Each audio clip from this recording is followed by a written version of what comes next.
ओम शांति।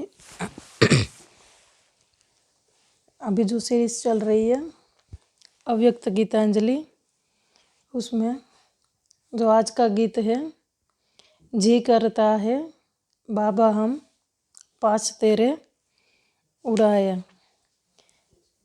तो हम आज देखेंगे कि जो गीत है उसके जो 4 अंतरे हैं उसमें हम एक एक शब्द लेके देखेंगे कि हम ऐसा क्या पुरुषार्थ करें जो हम बाबा के पास उड़ के चले जाए। कि हम जैसे देखते हैं कि ब्रह्मा बाबा जब साकार में थे तब इतनी जो सेवा का विस्तार है वो इतना नहीं हुआ था। जैसे ही बाबा अव्यक्त बने उसके बाद सेवा का विस्तार हुआ, या सेवा की जो रफ्तार है वो फास्ट हो गई, क्योंकि साकार में जो था वो देह का बंधन था। तो इसलिए कि एक मुरली में बाबा ने कहा है कि बाबा जब चाहे तब वतन में बच्चों को बुला सकते हैं, लेकिन क्या है, इस देह का बंधन है। तो देह से ही न्यारे हो जाए तो फिर सदा बाबा के पास वतन में ही रहे। तो बाबा ने तो कहा है कि वायदा है कि साथ रहेंगे, साथ चलेंगे और साथ राज्य में आएंगे। लेकिन इसमें बाबा ने कहा है कि बाबा तो कैसे भी करके साथ ले जाएगा, चाहे प्यार से या फिर मार से। तो हमारे ऊपर डिपेंड करता है कि हमें कैसे जाना है, कि बाबा के साथ हाथ में हाथ डालकर जाना है कि फिर बाराती बन के जाना है। तो इसमें जो पहली लाइन है कि आत्म पंछी पिंजरे से, इसमें कहते जी करता है बाबा हम पास तेरे उड़ाए।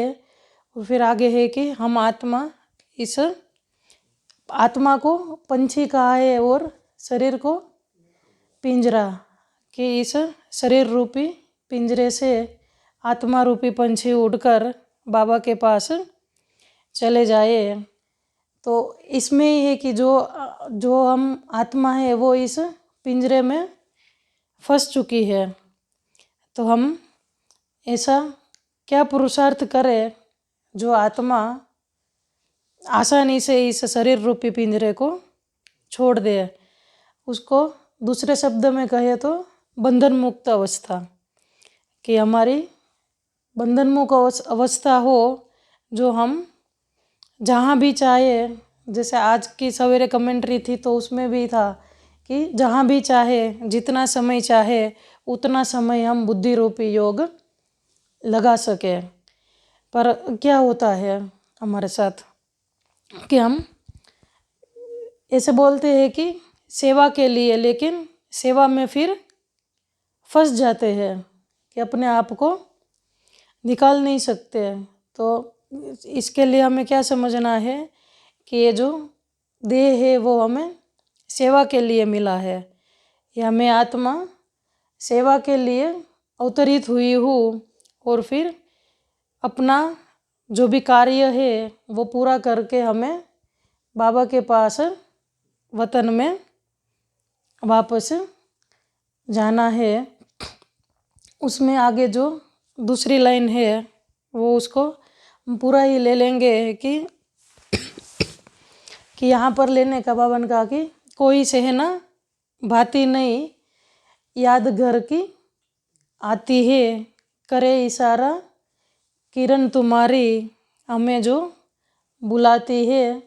फिर इसकी जो लास्ट लाइन है, करे इशारा किरण तुम्हारी, याद में समा के बाबा, कि तेरी याद में समा के हम तो तुम सा ही बन जाए, पास तेरे उड़ाए। तो उसमें जो लास्ट लाइन है, तो इसमें हमें पहले में देखा कि हम शरीर से मुक्त होने के लिए बंधनमुक्त अवस्था का अभ्यास करना है। और ये जो दूसरा है उसमें हमें कि बाबा की याद में रहकर बाप समान बनना है, कि तेरी याद में रहकर हम तुम सा ही बन जाए। तो इसमें हम दो दो शब्द देखेंगे कि हमें से अपने पुरुषार्थ में ऐसे क्या करें जो हम याद में रहकर बाप समान बनकर बाबा के पास चले जाए। तो उसमें दो है कि शिव बाबा और ब्रह्मा बाबा। तो एक मुरली में बाबा ने कहा था कि हमारी जो स्थिति है वो शिव बाबा समान होनी चाहिए, और हमारा जो कर्तव्य जो कर्म है वो ब्रह्मा बाप समान होना चाहिए। जो हमें पुरुषार्थ करना है वो पुरुषार्थ हमारा ब्रह्मा बाबा समान होना चाहिए, क्योंकि शिव बाबा को तो पुरुषार्थ करना ही नहीं है। तो इसलिए हमारे स्थिति जो कि स्थिति में दिखाया कि शिव बाबा की स्थिति है निराकार, तो उसमें हमें शिव बाबा समान निराकार बनना है और ब्रह्मा बाप समान फरिश्ता के जो चमकीली ड्रेस जो दिखाई हुई फरिश्ता की, तो ऐसे हमें उसमें ब्रह्मा बाप समान बनना है। आजकल हम देखते हैं कि हमें कोई बात समझ में ना आए और कुछ भी हो तो हम सीधा क्या करते हैं, गूगल पे सर्च कर लेते हैं कि इसका क्या है।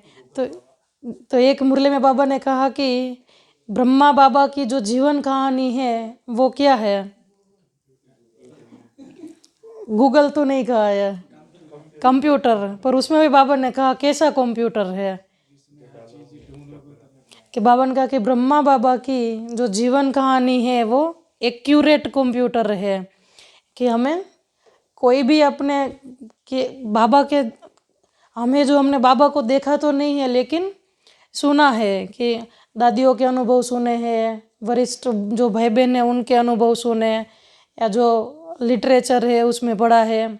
तो उसमें हम कि जो भी हमें क्वेरी हो या जो भी हमें समझ में ना आए तो हम कि ब्रह्मा बाबा का जो जीवन रूपी कंप्यूटर है उसमें जाके हम देख सकते हैं, कि सर्च कर सकते हैं कि हमें कैसे पुरुषार्थ करके ब्रह्मा बाप समान बनना है। उसमें और दो शब्द है करेक्शन और कनेक्शन। कि हमें जो भी हम वाचा में जो भी आए या हमारी मनसा में जो भी आए या हम जो भी कर्म करें उसमें पहले हमें सोच कर ही करेक्शन करना है कि हम जो कर रहे हैं वो सही है, और उसको हमें ब्रह्मा बाप के साथ कनेक्शन करना है कि हमने जो भी सोचा या करने वाले हैं वो बाप समान है या नहीं है, फिर उसको हमें कर्म में लाना है। आगे जो एक मुरली में बाबा ने दो शब्द कहे हैं कि बस ये दो शब्द ही याद कर लो या यही लक्ष्य रखो तो बाप समान बन जाएंगे। जो पहला है वो है अकाल मूर्त और दूसरा त्रिकाल दर्शी।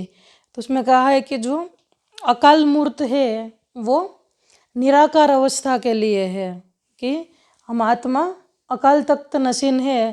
तो ऐसे हम अकाल मूर्त स्थिति का अभ्यास करें। और त्रिकाल दर्शी, तो उसमें कहा है कि तख्त नसीन, कि जो भी कर्म करे उसमें तीनों कालों को देखते हुए कर्म करना है। तो हम अकाल मूर्त और त्रिकालदर्शी मूर्त का दो स्थिति हमारी हो जाए तो हम बाप समान बन जाएंगे। और आगे दो है कि ब्रह्मा बाबा ने अपने जीवन में जो दो शब्द सदा सामने रखा कि साथी और साक्षी, कि सदा कभी बाबा ने अकेले समझा ही नहीं, कि सदा समझे कि शिव बाबा साथ में ही है, कि सदा कंबाइंड स्वरूप का। और कितने सारे पेपर भी आए सामने, बाबा को कोई कुछ भी कह के भी जाए तो भी बाबा क्या कहते थे कि ये तो मेरा बच्चा है, तो उनको साक्षी होकर देखते थे। तो हमें भी साथी और साक्षीपन का अभ्यास करना है।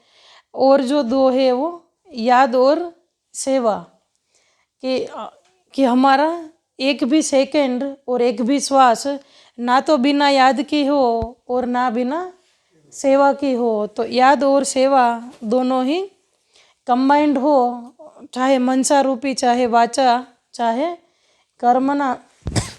तो याद और सेवा दोनों साथ में रखकर हम आगे बढ़ेंगे तो बाप समान बन जाएंगे।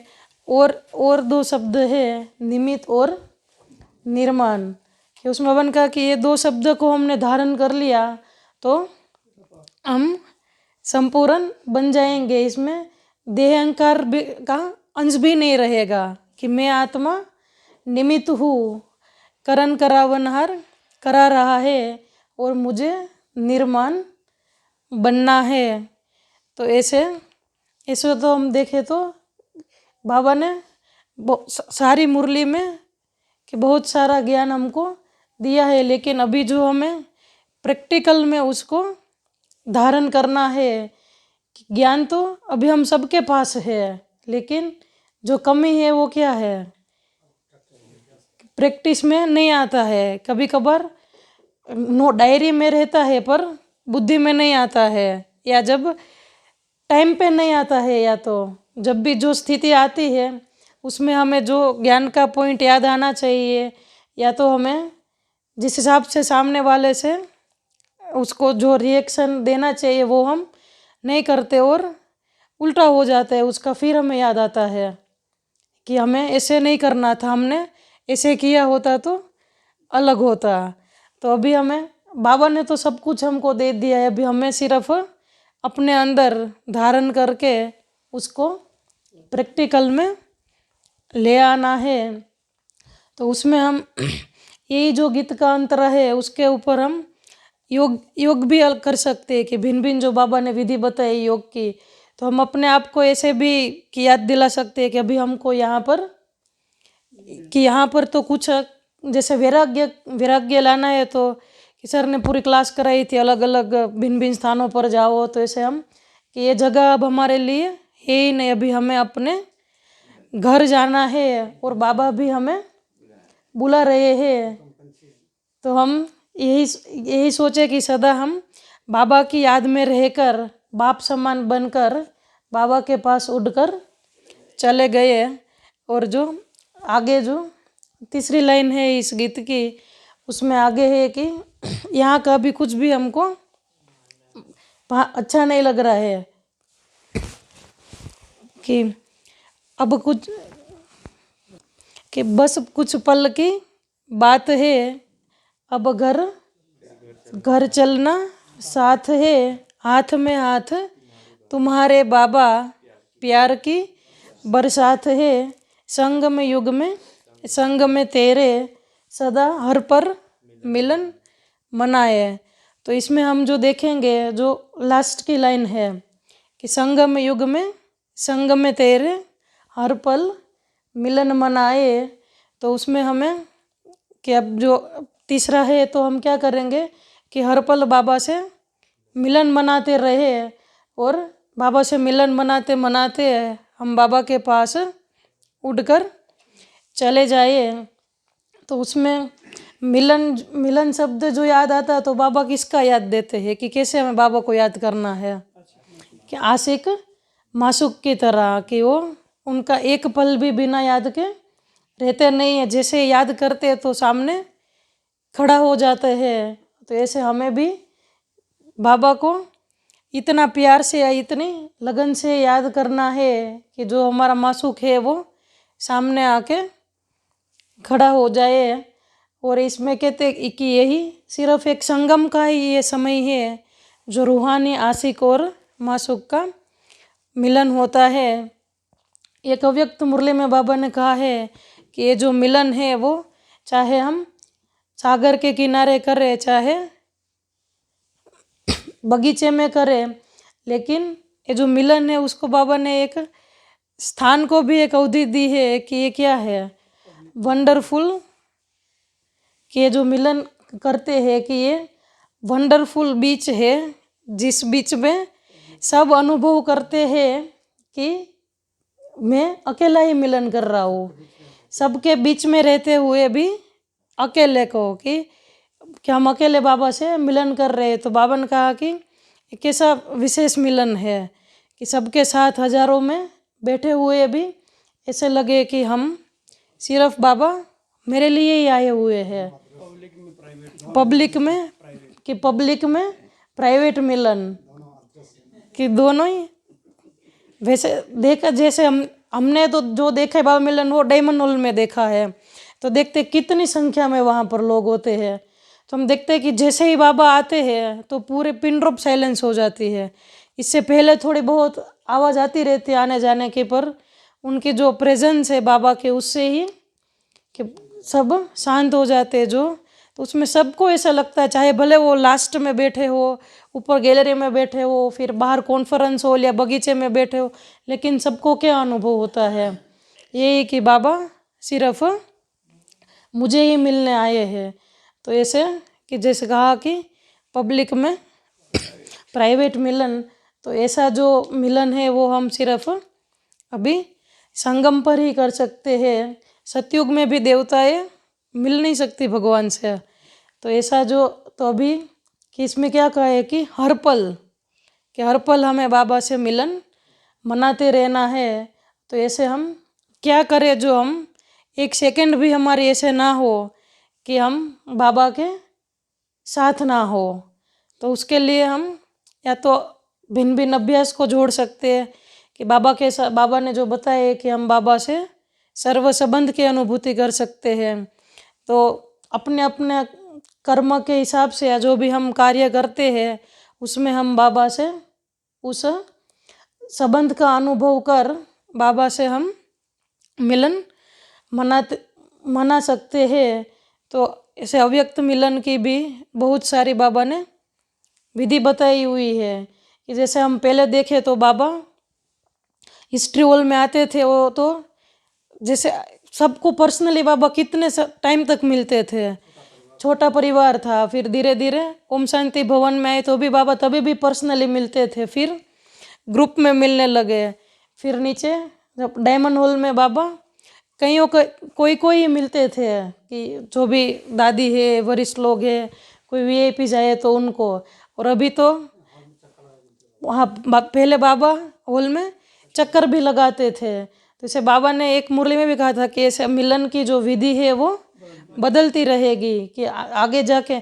अभी तो हमारे पास बाबा ने कहा कि जब भी मन करे तो वतन में आ जाओ, वहाँ पर तो कोई मार्जिन ही नहीं है, जितना समय चाहो, कि कोई रोक टोक भी नहीं है कि यहाँ पर वो आके हमको मिलना नहीं मिला, बाबा को हमको जाने नहीं दिया। तो बाबा कहते वतन में चले जाओ, कोई सिक्योरिटी नहीं है, कोई सेवाधारी नहीं है जो रोकेंगे कि यहाँ नहीं जाना। तो ऐसे हम जब भी चाहे तो वतन में जा सकते हैं या तो बाबा को साकार वतन में बुला सकते हैं। तो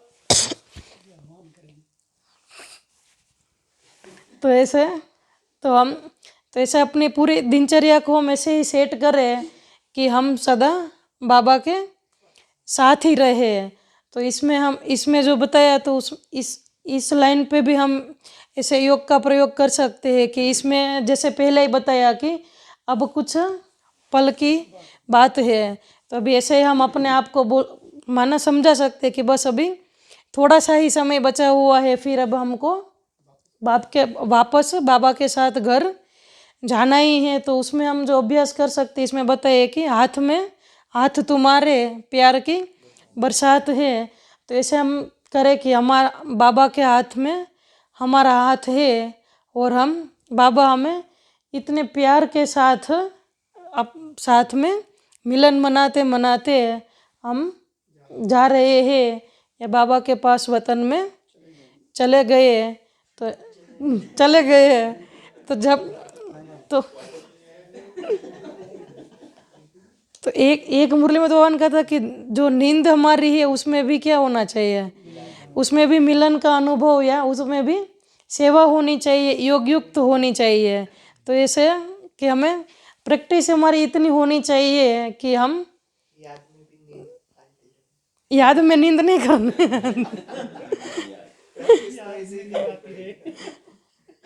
निंद्रा योग नहीं करना, योग निंद्रा करनी है। योग में नींद नहीं, वो अपना पर्सनल मीट कर रहे हैं, वो तो पब्लिक में प्राइवेट हो रहा है।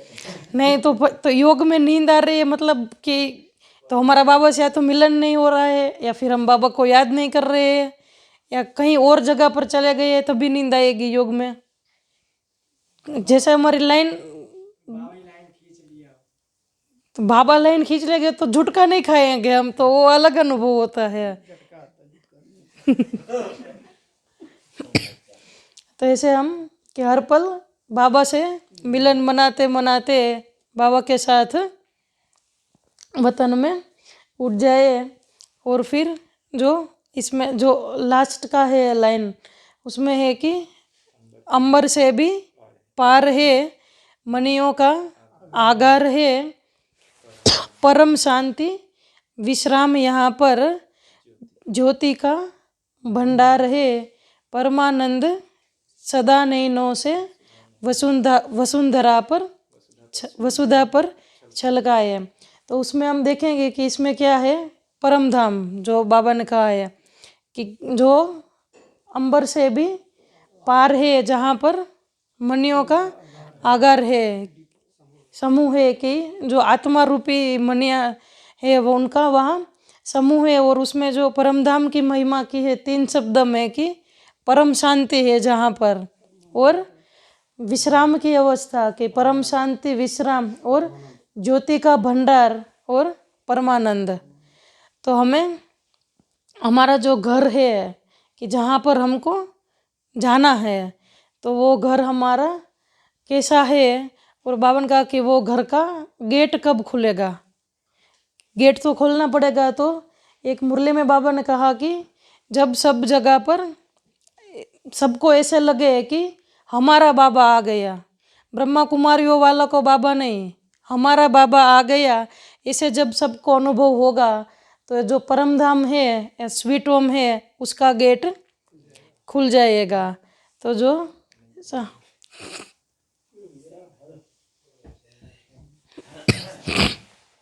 तो हमें तो इसमें हमें कि हमारा जो घर है उसकी क्या क्या विशेषता है, या जो जिस घर में हमको जाना है तो उसमें हमें कि हमारी सेवा पूरी हो जाए। हमारा घर जो है वो सबसे टॉप पर है कि उसके ऊपर कुछ नहीं है, तो वहाँ से सब कुछ, वहाँ से आत्मा रूप में कैसे दिखेगा वहाँ से कुछ कि तो हमें हमारी सेवा पूरी हुई तो सेवा में हमारी स्थिति कैसी हो, टॉप की स्थिति हो, तभी हम अपना जो टॉप पे घर है वहाँ पर जा सकेंगे। तो ये जो इस घर की जो विशेषता बाबा बताते हैं, बाबा ने कितने सारे नाम भी दिए घर के कि परम धाम, निर्वाण धाम, sweet silence home, sweet home, मंदिर, परम धाम मंदिर है कि शिवालय, मुक्ति धाम कि इतने कितने नाम दिए हैं। तो ऐसे भी हम जब योग करते हैं तो तभी हम ये भी कर सकते हैं कि जो परम धाम से कनेक्ट होना, कि परम धाम के जो भी नाम है वो बाबा ने वो नाम क्यों दिया है, तो उसके ऊपर हम अभ्यास करते हैं। और ऐसे अभ्यास करते हैं हम अपने घर परम धाम, जैसे बताए कि परमानंद नैनों से वसुधा पर छलकाए। तो ये जो परमानंद है या जो आनंद है वो सिर्फ अभी संगम में ही है कि जो, तो इसका हम सदा ये अनुभव करते रहे कि बाबा के ऐसे भी अनुभव कर सकते कि बाबा के नैनों से जो भी परमानंद है उसमें हम खो जाए, या हम उसकी अनुभूति करते हुए भी बाबा के पास वतन में उड़कर जा सकते हैं। अभी आप लोग बताओ और क्या कर रहे हैं हम जो बाबा के पास उठकर कि सेकंड का अभ्यास, कि बाबा ने कहा कि रेस लगाओ कि सेकंड में परम धाम को टच करके वापस आ जाओ, जब चाहो जहाँ चाहो वहाँ पहुँच जाओ। कि इसके लिए हमें कंट्रोलिंग पावर चाहिए कि हमारा मन कंट्रोल में हो, कि हम जहाँ चाहे जितना समय चाहे उतना समय मन को वहाँ पर लगा सके, कि अनासक्त वृत्ति की हमारा कहीं पर भी आसक्ति ना हो, किसी में भी मोह ना हो, कि जो हमारी रगे सब जगह पर फंसी हुई है उसको हमें हटाना है। जब हम संपूर्ण अनासक्त वृत्ति या वैराग्य वृत्ति हम में आएगी तब हम जा सकेंगे। उसका आह्वान करना बार बार नीचे, कि बार बार बाबा का आह्वान करना। तो बाबा ये आह्वान कर रहे हैं, आ जाओ, नीचे नहीं आऊंगा। ये गीत को सुने बार बार। हाँ, कि जो भी ऐसे ये गीत पहले कितनी बार ये गीत सुना हुआ है, पर ऐसे इतना डीप में नहीं सुना था कि एक ही गीत से, मान लो कि ये जो एक ही गीत है उसको ही हम अपने जीवन में पूरा धारण कर ले तो हम बाबा के पास पहुंच जाएंगे। तो ऐसे कि हम ऐसे जो भी, कि कई बोलते हैं कि अब हम क्या कर रहे हैं, हमको पुरुषार्थ में नवीनता चाहिए, योग में नवीनता चाहिए, कि हम ऐसे ही बैठ के आत्मा परमात्मा वही करते रहे। तो ये जो अव्यक्त गीतांजलि की जो सीरीज चलाई उसमें, तो इसमें तो सिर्फ इतने गीत चलेंगे, तो इतने तो कितने सारे गीत हैं। तो ऐसे ही हम एक गीत को ही ले लें तो उसके ऊपर हम मनन करें या जो भी उसमें से हम योग की विधि निकालें, तो ऐसे हमें योग में भी नवीनता रहेगी और हम आगे भी बढ़ सकेंगे। बस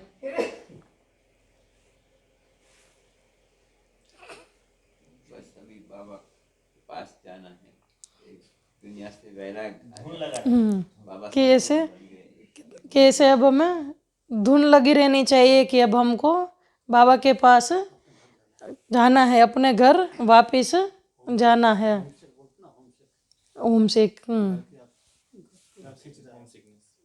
बुला रहा है।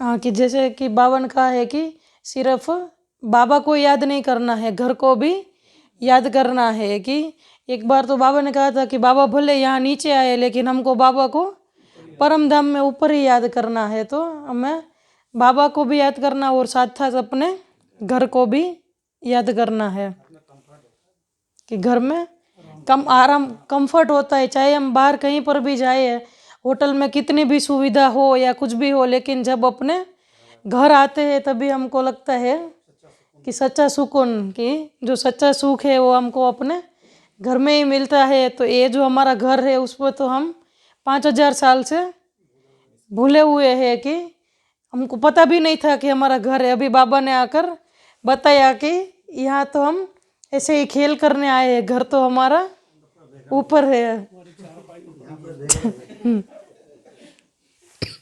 चार पाई ऊपर लगा देंगे, ऊपर चढ़ने का जाएंगे। नहीं बहुत है, अभी प्रकाश डालते रहो। फिर स्टैंड पहले से शुरू कर दो, लग जाए बस। बाबा हम पास उड़ने के लिए क्या चाहिए? नहीं, उड़ने के लिए क्या चाहिए? ज्ञानियों के कि उड़ने के लिए कि हमें क्या चाहिए, कि सबसे पहले तो पंख चाहिए, जो हमारे पंख माया ने काट दिए हैं।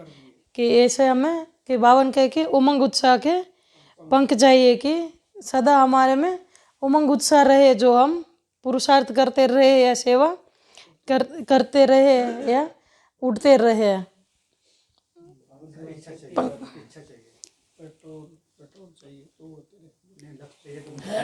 कैसे हमें लक्ष्य, हमारा लक्ष्य भी होना चाहिए, कि बिना लक्ष्य के कोई कार्य नहीं होते। तो हमें लक्ष्य रखना है कि हमें उड़कर, वही हमारा जो लक्ष्य है वही है कि संपूर्ण बनकर बाबा के पास जाना है। तो उड़कर बाबा के पास जाना है।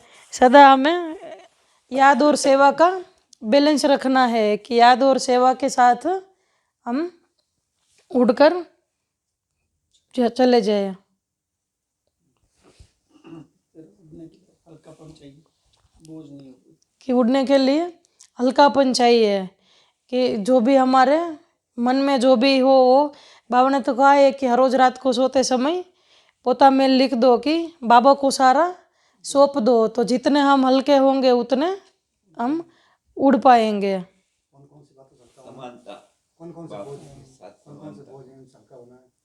कि सारे जो सबसे मेन बोझ है वो तो मन का ही बोझ है कि हम अपने अंदर ही सोच के उसको बढ़ाते ही जाते हैं, बाकी जो है उसके तो हम आसानी से छूट पाएंगे। जैसे कुछ के शरीर का कोई बोझ हो तो उसको हम कोई ट्रीटमेंट करा के कुछ कर सकते हैं, या बाकी संबंध में कुछ हो तो उनसे हम बात करके या कर सकते, लेकिन जो मेन बोझ है वो हमारे मन का बोझ है, जिसका इलाज सिर्फ हमारे पास ही है। हम दूसरे को कितना भी सुनाए तो वो क्या कर सकते हैं, कुछ नहीं कर सकते। हल्का हो जाएगा कभी तो बढ़ा भी सकते हैं, तो तो हमें तो उसके लिए बाबा ने कहा कि जो भी मन का बोझ है वो बाबा को दे दो। तो हम क्या करते हैं, बाबा हमको लास्ट में याद आते हैं, पहले कौन याद आते हैं? आसपास वाले जो हमारे सेवा के साथी है या जो बड़े हैं, वही उनके पास भी जाना है। ऐसे बाबा ने जिनको निमित्त बनाया है उनके पास जाए तो बाबा का निमित्त ने जो राय दी वो हम करें तो फिर हल्के, वो फिर बाबा जिम्मेदार है उसमें। लेकिन हम क्या करते हैं, उसमें भी सोचते हैं कि सही किया होगा कि नहीं कहा होगा, उसमें उनका तो कुछ फ़ायदा नहीं है। तो ऐसे तो इससे तो अच्छा है कि हम बाबा को ही सब कुछ अपना बताए, और बाबा हमें किसी न किसी को निमित्त बनाकर जवाब दे देते हैं। तो सारा जो भी है वो हम बाबा को पास जाके अपना मन का बोझ हल्का कर दे तो हम उड़ सकेंगे। घर कौन जा सकता है?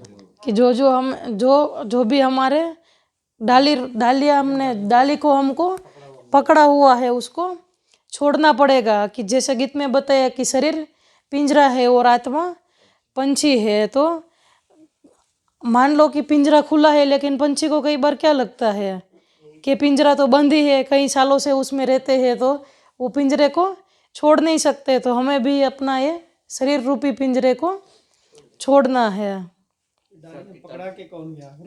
हिसाब किताब करके जाना है, वहाँ कुछ साथ में नहीं रहेंगे। कि जितने भी हमारे जो भी हिसाब किताब है वो सब हमको यहाँ पर ही चुकतू करना है, नहीं तो साथ में लेके जाएंगे तो वहाँ पर सजा खानी पड़ेगी, भगाएंगे कहाँ। ले जा नहीं सकते। कि बाबा ने कहा है कि जैसे बताइए कि चाहे प्यार से या फिर चाहे मार से हिसाब किताब चुकतू हो गया होगा तो बाप तो प्यार से जाएंगे, नहीं तो फिर मार से जाएंगे। जाना तो है। बाबा ने वीडियो कहा, कई बच्चे कहते हैं बाबा छुड़ाओ छुड़ाओ, डाली खुद पकड़े हुए। हाँ कि जैसे कि छोड़ो तो छूटे।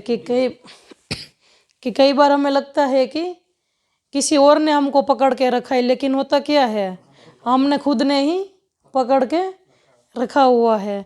तो ऐसे जैसे सर ने वो एक बार बताया था ना अभ्यास, कि कैंची लेके सब जगह से काट दो, तो ऐसे हमें अपने जो भी बंधन है उन सबको काटना। कैंची को उठा के ले जाता था कहाँ के कैंची कट द ब्रिज। वो दूसरा है, कट द ब्रिज और डोंट द ग्राउंड। धागे काटने सूक्ष्म बोर्ड को दबा दो। पहले धागे विजुअलाइज करना है, फिर काटना है। हाँ कि कहीं जाना है तो हमको क्या चाहिए, टिकट चाहिए। तो बाबा ने उसको क्या कहा कि हमको पासपोर्ट चाहिए, कि बिना पासपोर्ट के बाबा हमको नहीं ले जाएगा। तो हमें कौन सा पासपोर्ट चाहिए, कि एक तो बाप समान, कि बाप समान चाहिए, बाप समान बनना है। कि बाबा जो भी समान होगा उनको ही साथ ले जाइएगा, कि जो संपूर्णता है, तो उसका हमें पासपोर्ट चाहिए। जब हमारे पास पासपोर्ट होगा तभी हम अपने घर जा पाएंगे। बाबा ने कहा कि मधुवन का थप्पा लगना चाहिए, तब जाएंगे दर्शन कराने। कि मधुवन का थप्पा, कि जब मधुवन का थप्पा लगा होगा। तो एक मुरली में बाबा ने ऐसे भी कहा था कि जब मधुवन आते हो तो मधुवन में 2 शब्द छोड़ के जाओ तो भी बाप समान बन जाओगे, कि सम टाइम और समथिंग। कि सम टाइम और समथिंग, कि कभी कभी वो कुछ वो छोड़ दो वो दोनों शब्द तो भी बाप समान बन जाओगे। पिंजरे के पंछी, पिंजरा कौन कौन से पिंजरे के पंछी? मेन पिंजरा तो अपने शरीर रूपी पिंजरा ही, मेन जो पिंजरा है वो तो शरीर रूपी पिंजरा है, कि जिसमें शरीर के संबंध आ जाते सारे, कि कईयों को अपने शरीर से इतना लगाव होता है, या शरीर से फ्री हो गए तो मन का जो बंधन है, कि कईयों को मैं का रहता है, कि कोई सेवा होती है तो भी क्या सोचते हैं कि मैं नहीं होता तो सेवा ही नहीं होती। तो ऐसे कईयों को, तो इसमें बाबा ने जो लास्ट में जो बाबा के जो 3 शब्द थे, निराकारी, निर्विकारी और निरहंकारी, तो उसमें बाबा ने निरहंकारी को लास्ट में रखा है, कि कईयों को ऐसे भी अहंकार आ जाता है कि मेरे में कोई भी विकार नहीं है, सारे विकार छूट गए। तो जब हम ये तीनों शब्द हमारे में निरहंकारी जब बनेंगे तभी बाप समान बन के शरीर निरंकारी आप सीधी छोड़ देगा तब। तो आपको कौन कौन सा पिंजरा है?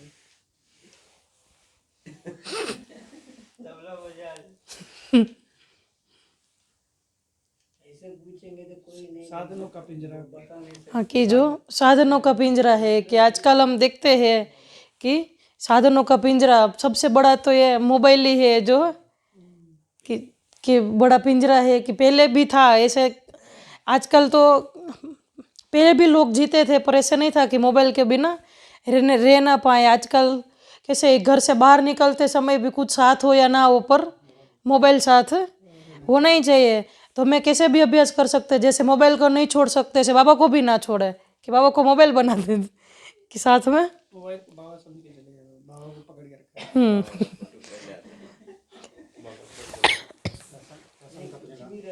हाँ, कि फैशन का पिंजरा, कि फैशन में भी कैसे अलग अलग प्रकार की सब फैशन करते रहते। अब वाइट में भी फैशन करते रहते, तो वो सब क्या हुआ, पिंजरा ही हुआ।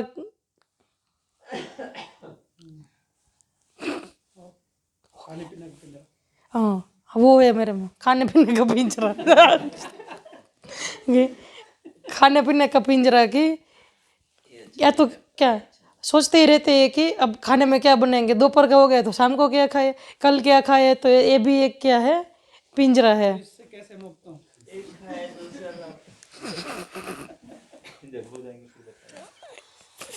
खाने पीने का पिंजरा और संबंधों का, सेवा का भी पिंजरा।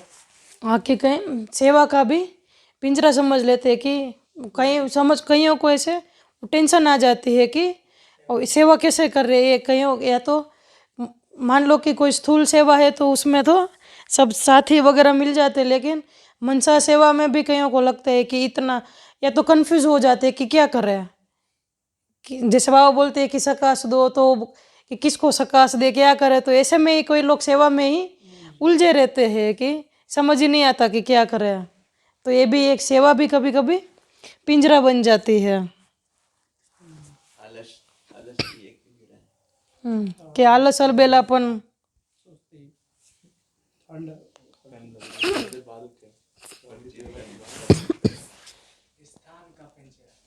कि स्थान का पिंजरा, कि जो स्थान या पद पोजीशन जो भी है उसका पिंजरा, कि हम या जो कहीं स्थान से भी कहीं, कि साथी का पिंजरा, कि सेवा में मुझे ये साथी चाहिए, कि ये मेरे साथ होगा तो हम अच्छे से कर सकेंगे।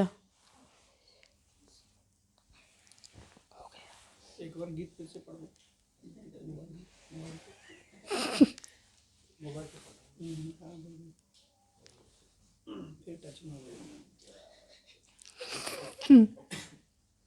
ये तो जो आज का जो गीत था, कि जी करता है बाबा हम पास तेरे उड़ाए, जो पिंजरे से उड़कर पंछी नील गगन में जाए, पास तेरे उड़ाए कोई सहना भाती है, अब याद घर की आती है, करे इशारा किरण तुम्हारी जैसे हमें बुलाती है, तेरी याद में समा के बाबा तुम सा ही बन जाए, पास तेरे उड़ आए, बस कुछ पल की बात है, फिर घर चलना साथ है, हाथ में हाथ तुम्हारे बाबा, प्यार की बरसात है, संगम युग में संग में तेरे, हर पल मिलन मनाए, पास तेरे उड़ आए, अंबर से भी पार है, मनियों का आगार है, परम शांति विश्राम यहाँ पर, ज्योति का भंडार है, परमानंद सदा नैनों से वसुधा पर छलकाए, पास तेरे उड़ाए। अच्छा, ओम शांति।